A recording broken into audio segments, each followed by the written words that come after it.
So I think I have to speak to you. I am French, I am not Greek, I am not Spanish, I am not Portuguese, but I come from the Eurozone, and I think it's very difficult for a Eurozone member citizen to explain you how to get rid of public debt. Nevertheless, I shall try to do that, and because I think that not only the Europeans, but also the Americans and all the countries have to get rid of their fiscal deficit. Because I think that among the lessons of the crisis is the fact that among the tools of economic policy, the fiscal one is more and more useless. I think it's less and less efficient. Let's go back to Europe and let us see what is the country in which the crisis was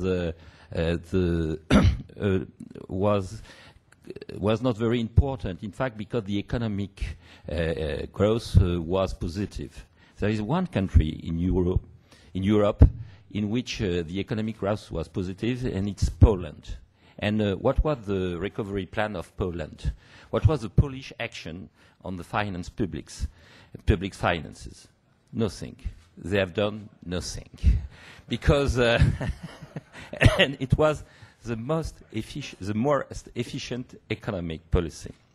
Let's go back to the other countries. For instance, in France, we have a public debt of 84% of GDP. What is our economic growth? 1.6%. After a hard recession in 2009. Let's go back to Germany. They try to make a recovery plan, and it's for the Germans. You know, it's very difficult to accept to increase public spending, to increase fiscal deficit. But they do that because they have been told that it's necessary for the health of economic growth. And what was the result? A recession of 5%. So I think that fiscal tool is less and less efficient. Why? Because as a teacher, I teach in a Parisian school which has been created by Jean-Baptiste Say. And you know Say's law. Say's law says that supply creates demand. But in the crisis, the government has decided that demand creates supply. It's not the case. Supply creates demand, I think that. But demand doesn't create supply. We need investment to create supply. We need firms to create supply. We don't need public spendings. And during the crisis, I am aware that for the government, you have to find the emergency exit. You have to make something. You have the population. You have more and more unemployment. So for the population, you have to get an answer for your government. So the government says, I have only one thing to do, to increase public spendings. And you increase public spendings, you reduce taxes, you are very popular when you reduce taxes. And you says, it's very good to reduce taxes because you're happy to pay less and less taxes, and economic growth increases. So it's a win-win operation. Nevertheless, in the end, you get a higher level of public debt. And in the end, you get a higher problem for the next generation. So I think that as a European, as a citizen of a country with 84% of public debt, we have to get rid of this fiscal deficit. The question is how? How can we get rid of the fiscal deficit? We can use, I think, 3 tools. The first one is inflation, to print money. In French, we say to have assignat. Assignat was created during the French Revolution. And at the end of assignat, you have death, you have Robespierre, you have terror. You have to avoid that kind of policy, I think. The inflation, it's very easy at the beginning, but when you are face-to-face with Robespierre, you say, was it a good idea? Was it a good idea? You know, there is a very famous French financial man with Lavoisier. He was a chemistry, but he was also a financial man. And when he was killed by Robespierre and the French revolutionaries, he said, maybe we have to pay before. Maybe it could have been a good idea to pay 3 years ago and to avoid inflation. So, avoid inflation.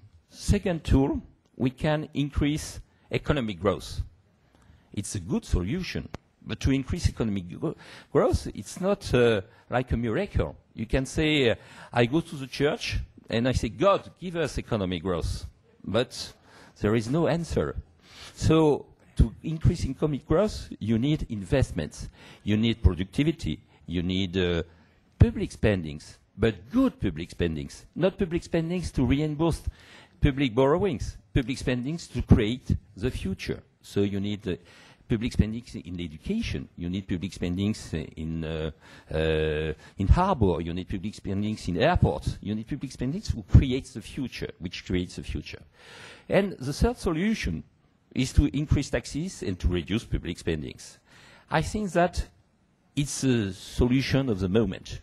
We shall have to increase taxes in the US, in the European Union, even in Japan. I think that everywhere we have to increase taxes. The only question is, what taxes? Do we have to increase taxes on the householders? Do we have to increase taxes on the firms? Do we have to increase taxes on the foreign countries? Because a lot of people are convinced that if you do protectionism, you don't increase taxes, you increase taxes of the other countries.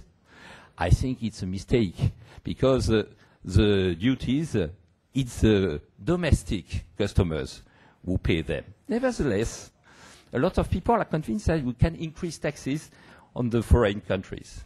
That's a mistake.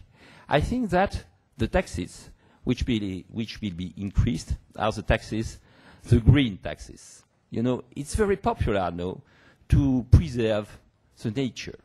So I say that we think that we can get economic growth from God when we go to church. But I think that we can get taxes from nature, because people are ready to pay for the future of nature. So I am very short, because it's the role of the game. I think that we have to pay taxes in the future because we have to get rid of this fiscal deficit. Because the fiscal deficit is less and less useful, is less and less efficient.